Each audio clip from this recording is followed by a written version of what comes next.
یہ بتائیے کہ اسی سوال پر کہ جو سوال کرنا ہے اس کی اہمیت وہ ہمیں کافی حد تک پتہ بھی ہے، لیکن آپ بھی اس پہ بتا دیجئے۔ دوسرا جو ہے کہ سوال کرنے والا کس کس مقام سے کھڑے ہو کر سوال کر سکتا ہے اور اس کی نہج کیا ہونی چاہیے، اور سوال میں اور اعتراض میں اور اختلاف میں اور مخالفت میں اور یہ جو معاملات میں ان میں کیا فرق ہے، تاکہ ہماری تربیت ہو کہ جب کسی بڑی شخصیت کے ساتھ کسی علمی ادبی محفل میں سوال کرتے ہیں تو اس سوال کی زیادہ افادیت جو ہے وہ کس طرح سے حاصل کی جا سکتی ہے۔ تو اس پہ پہلا سوال یہی ہے آپ سے سر۔ دیکھیں، استفسار علم کی تخلیق اور علم کی ترسیل کا ایک بنیادی ذریعہ رہا ہے۔ اگر آپ یونان کی قدیم روایت دیکھیں، جس کو انسانی تہذیب کی ابتدائی جو ایک گہوارے ہیں ان میں شامل کیا جاتا ہے، اور خود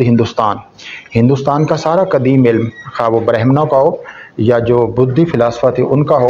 یا یونانیوں کا ہو، وہ اسی استفسار اور اسی مکالمے کا نتیجہ تھا۔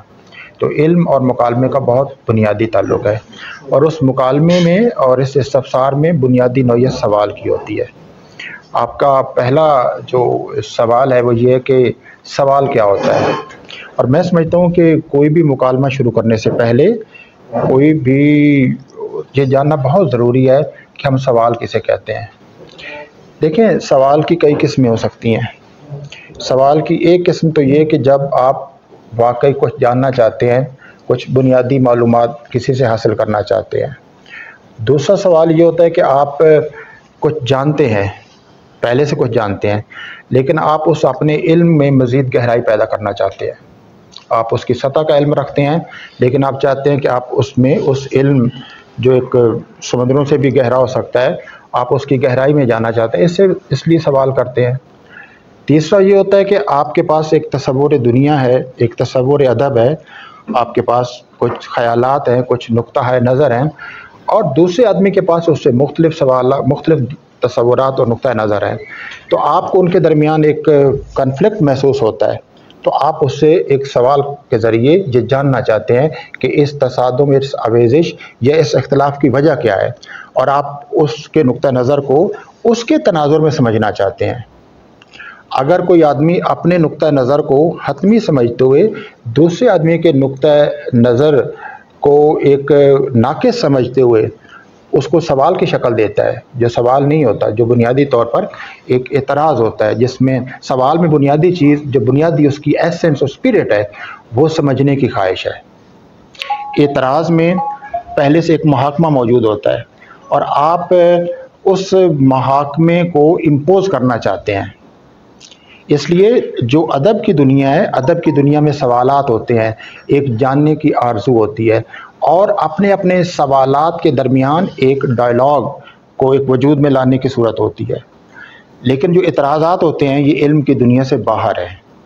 علم کی یہ مذہبی دنیا میں آپ کو اعتراضات زیادہ اس لیے نظر آتے ہیں کہ ان کو مذہب میں الٹیمیٹ ریئلٹی پہ بڑا یقین ہوتا ہے، کہ ایک آدمی سمجھتا ہے، مذہبی عالم سمجھتا ہے کہ جس بات پہ میں اعتقاد رکھتا ہوں یہ ایک الٹیمیٹ ریئلٹی ہے، اور جو دوسرا ہے جو مختلف ایک اعتقاد رکھتا ہے یا سرے سے اعتقاد نہیں رکھتا، تو وہ اس سے یعنی ایک طرح سے وہ گمراہی کا شکار ہے۔ لہذا اس کا جو اس پہ گفتگو ہوتی ہے وہ اعتراض کی شکل میں ہوتی ہے، یا عدالتوں میں اعتراضات کیے جاتے ہیں۔ لیکن جو ادب اور علم کی دنیا ہے، یہاں صرف سوالات ہوتے ہیں، اور وہ سوالات کے پیچھے ایک جاننے کی ایک عرض ہوتی ہے۔ لیکن انسانی جو ذہن ہے یا انسانی شخصیت ہے، یہ اپنے اظہار کے ہزارہا پیرائے رکھتی ہے۔ کبھی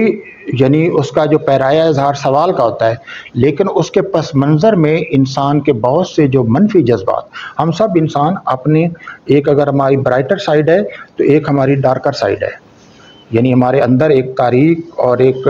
ظلمت کا حصہ ہے اور ایک روشن حصہ ہے۔ تو اکثر ہمارے اندر کے جو منفی جذبات ہوتے ہیں، ہمارے تعصبات ہوتے ہیں، ہمارا حسد ہوتا ہے، ہماری رقابت ہوتی ہے، ہماری مسابقت ہوتی ہے، ہمارے اندر دوسروں کے لیے ایک نہ سمجھ میں آنے والا غصہ ہوتا ہے، وہ اپنا اظہار، جس طرح فرائیڈ نے اس پہ بہت کام کیا ہے کہ کس طرح انسان کے جو اصل جذبات ہیں وہ اپنا اظہار ہمیشہ بالواسطہ اور دوسرے طریقے سے کرتے ہیں۔ تو لہذا کبھی کبھی وہ پیچھے منفی جو جذبات ہوتے ہیں وہ اپنے لیے لباس کا سوال کا جو ملبوس ہے وہ اختیار کر لیتے ہیں. لیکن اس سوال کو سمجھا جا سکتا ہے اگر آپ اس سوال کی تنقید اور تجزیہ کریں، اس کی زبان کا تجزیہ کریں، تو پتہ چل جاتا ہے کہ کہاں سوال ایک جینون ارج ٹو نو کا پیدا کرتا ہے اور کہاں سوال ایک اس کا ایک جو پیچھے منفی جذبات ہے ان کا. تو میں تو سمجھتا ہوں کہ ادب ہمیشہ آگے اس وقت بڑھتا ہے اور صرف سوال سے بڑھتا ہے، لیکن وہ سوال جس میں یا تو ایک دوسرے کے نقطہ نظر کے ساتھ مکالمہ اس کا مقصد ہو یا اس کا مقصد جاننا ہو، اور اگر آپ جانتے ہیں تو اپنے جاننے کو مزید گہرا کرنا ہو. بالکل ٹھیک. تو لہذا دلیل اور شائستگی اس سوال کا لازمہ ہوتا ہے، اور اس کے بعد اس جواب سننے کے بعد